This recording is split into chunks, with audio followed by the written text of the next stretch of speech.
Mirdita.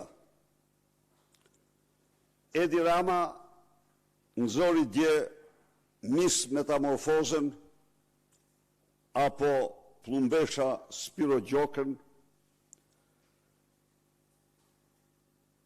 për një mashtrim publik para shqiptarëve, për një akt, për të kryer një akt mashtrimi publik para qytetarëve shqiptarë. Miss Metamorfoza, e cila lexon çdo trillim dhe mashtrim që i përcjell Skënderbuçi i saj, falënderoj në një akt hipokrizie ekstreme për raportin që do miratoj Parlamenti Evropian në korrik të këtij viti për Shqipërinë.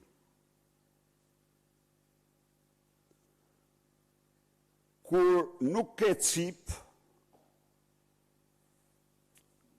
nuk njeh kufi, nuk njeh standard, nuk njeh kriter.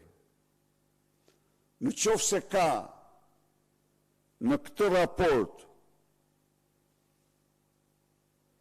njerëz të personalizuar, jo me emër, por me akte, janë Edi Rama, Miss Metamorfoza dhe Altin Troplini. Këta në raport janë 3 personazhet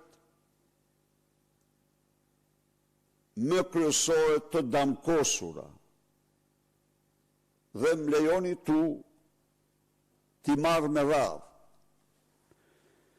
Edi Rama damkoset sepse ka krijuar shtetin elektoral. Raporti që do i kaloj Parlamentit Evropian i referohet pik për pik paragrafit të parë të raportit të OSBE-ODIHR-it, delegacionit Parlamentit Evropian, delegacionit të parlamentar të Këshillit të Evropës, delegacionit parlamentar të OSBE-s, raportit të përbashkët, në të cilën thot se zgjedhjet u zhvilluan në kushte të pabarabarta. Barazia në fushat elektorale është kriteri i gjitha kritereve për zgjedhje të drejta apo zgjedhje që respektojnë parimet ndërkombëtare.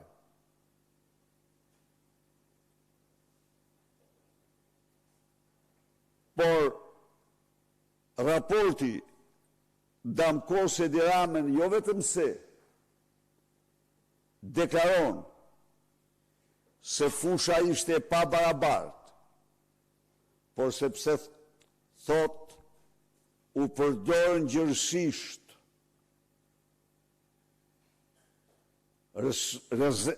burimet e shtetit për fushat elektorale nga partia në pushtet. Pra raporti akuzon Edi Ramën se ka krijuar shtetin elektoral dhe kondit themelore kjo e shtrimit procesit zgjedhor në farsë elektorale. Ja se çfarë përshëndet e Plumbesha Spiro Gjoka, por do shkojmë pak me tutje.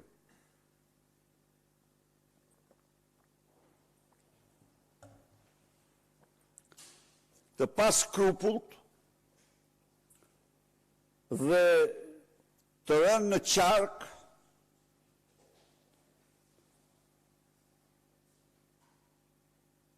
ka përfunduar koha kur raportet shkruheshin në zyrat e Edi Ramës. Një kohë krejt tjetër, raporti që në hyrje hedh poshtë mashtrimin e pa skrupullt të Edi Rams dhe zonjës metamorfoza apo mis metamorfozës se gjoja opozita qenë ka kundër procesit integrimit. Komisioni Europian dhe raporti Parlamenti Europian konfirmojnë se opozita mbështet plotësisht integrimin. Por, në raport, damkoset, Edi Rama, si njeri që përqendron të gjitha pushtetet në duart e veta, theksohet, dhe unë mund t'ja u lexoj këtu dhe në anglisht dhe në shqip, jo njëherë, por disa herë, se ndarja e pushteteve është një parim themelor, që nuk respektohet në Shqipëri, konkretisht nga parlamenti. Natyrisht, Brukseli e dinë se ajo është një kukull, dhe asgjë më shumë, mjerane, që lexon deklaratat bajate, por Brukseli e din se në qoftë se ka një njeri përgjegjës numër 1 në Shqipëri për shkelmimin mbi vendimet e gjykatës kushtetuese, pa të cilat s'ka shtet ligjor, si instanca eprore në mbrojtje të kushtetutës dhe të Konventës Europiane të Drejtave të Njeriut në përputhje me kushtetutën. Konventa ka një gjykat në Strasburg, por çdo gjykat kushtetuese ka detyrim të respektojë ato, të ketë parasysh ato parime mbasi janë të mishruara dhe në kushtetutën e vendit. Parimet e Konventës Europiane të Drejtave të Njeriut. Plumbesha Spiro Gjoka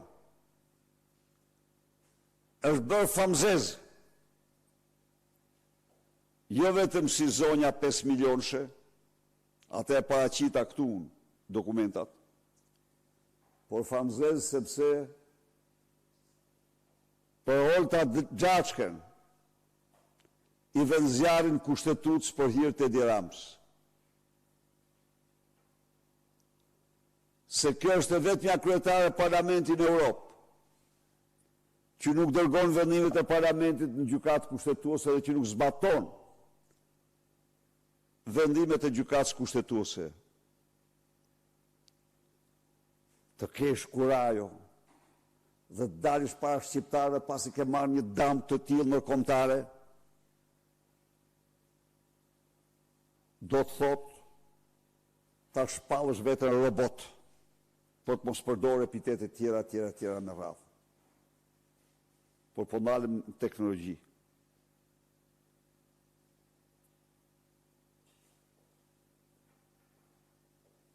Raporti pra damkos Edi Ramën, sepse kam mungesë të përgjegjshmërisë demokratike. Nuk ka akuzë. Kjo dy fjalë janë.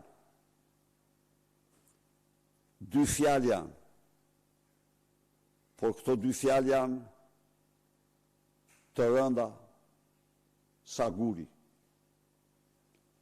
Përgjegjësi demokratike do thotë nuk ekziston demokracia kur s'ke përgjegjësi demokratike. Do thotë se nuk zbaton ligje dhe i shkel ato. Raporti akuzon Ramën dhe Lubi Ballukun për faktin se ligjit e prokurimeve publike janë allasoj me xhepin e tyre dhe jo me standardet e Bashkimit Evropian. Detyrim i prerë i Shqipërisë në përputhje me marrëveshjen e stabilizim asociimit. Detyrim i prerë. por raporti nuk kursen kësaj here Altin Troplinin. Ju lutem, nuk kursen.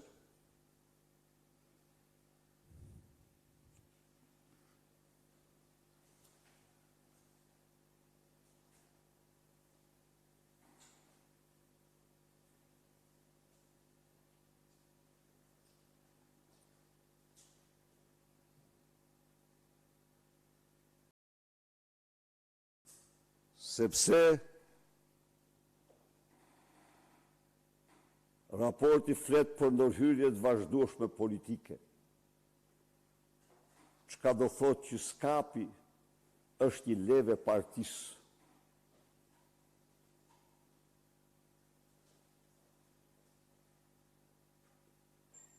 Pra, edhe ato mashtrime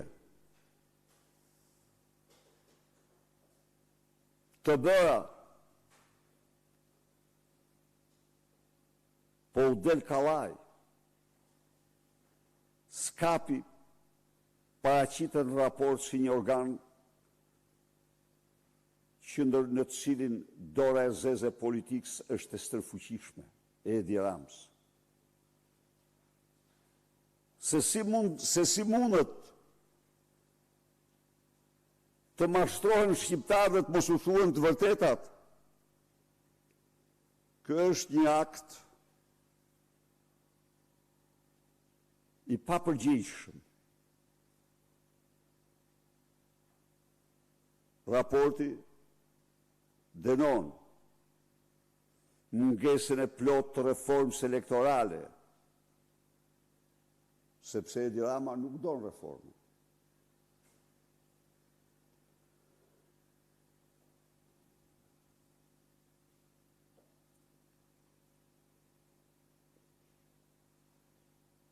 Një problem madhor në raport rezulton liria themelore e fjalës dhe mediave. Ligje që s'përputhen me standardet europiane. Mizogeni.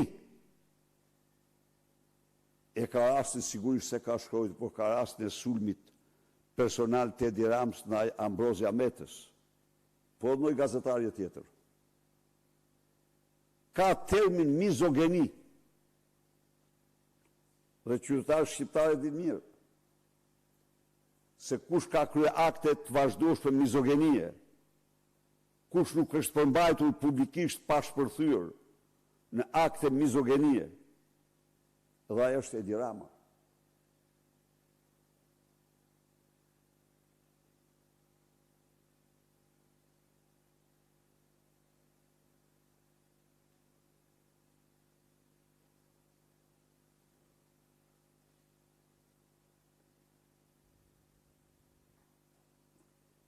Raporti akuzon shtetin për mungesë transparence,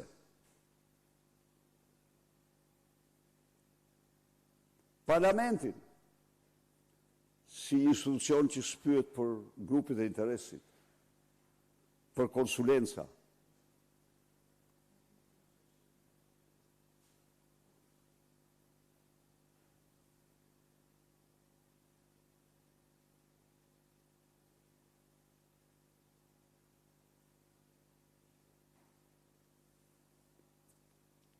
Për shqetësim të madh për ndërhyrjet po e vazhdueshme politike. Continued political interference dhe presionet në sistemin juridik. Unë mendoj se vetëm kjo fjali, këto dy fjali, janë prova të qarta të zëvendësimit në këtë vend të shtetit ligjor me narkoshtetin e Edi Ramës.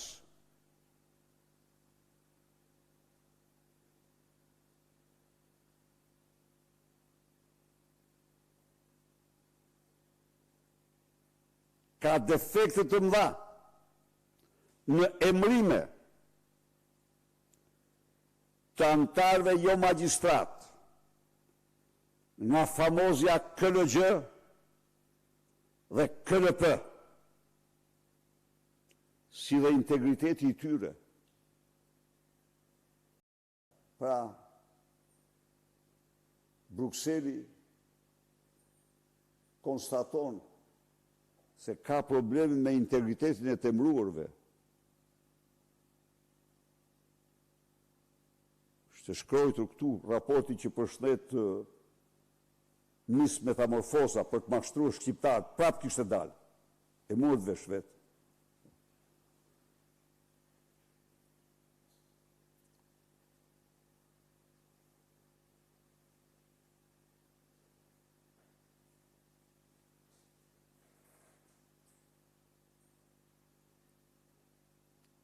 Raporti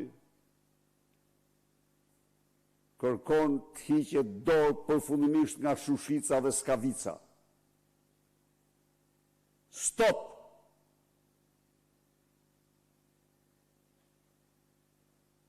Projekteve të përmbytjes së qytetarëve të Dibrës dhe grabitjes ujit të Shushicës qytetarëve të Vlorës.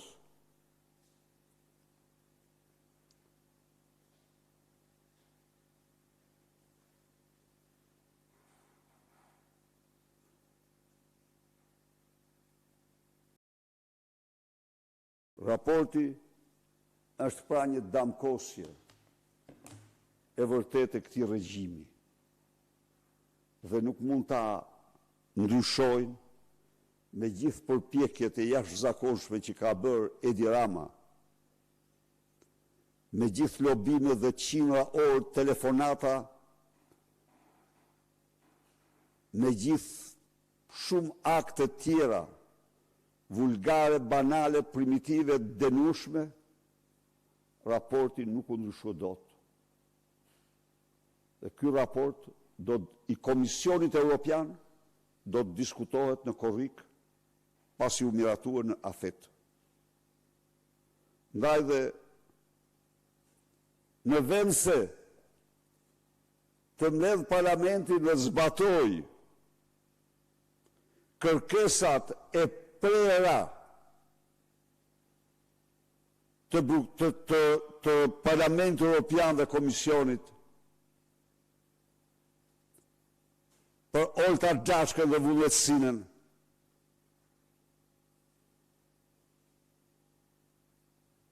ajo del dhe reciton trillime të Edi Ramës dhe zyrës së tij. Ky është një akt pa përgjegjësie plot. E Edi Ramës, unë e kuptoj se ajo është vetëm një instrument i zyrës shtypit të Edi Ramës, nuk është gjë tjetër. U detyrova se unë para jush kam folur për raportin. Është vërtet. Kam bërë transparencë, po. Por kur shoh që këta përpiqen me çdo kusht, dhe nuk gjej një fjalë, vetëm mashtrim. Duhen me çdo kusht të mashtrojnë shqiptarët, por koha e mashtrimeve të tyre ka marrë fund. Ora e të vërtetës do bëhet gjithnjë e më e madhe, më e fuqishme. Faleminderit. U detyrova të ndryshoj edhe paraqitjet para jush, se kisha fakte shumë të rëndësishme tjera në vazhdim.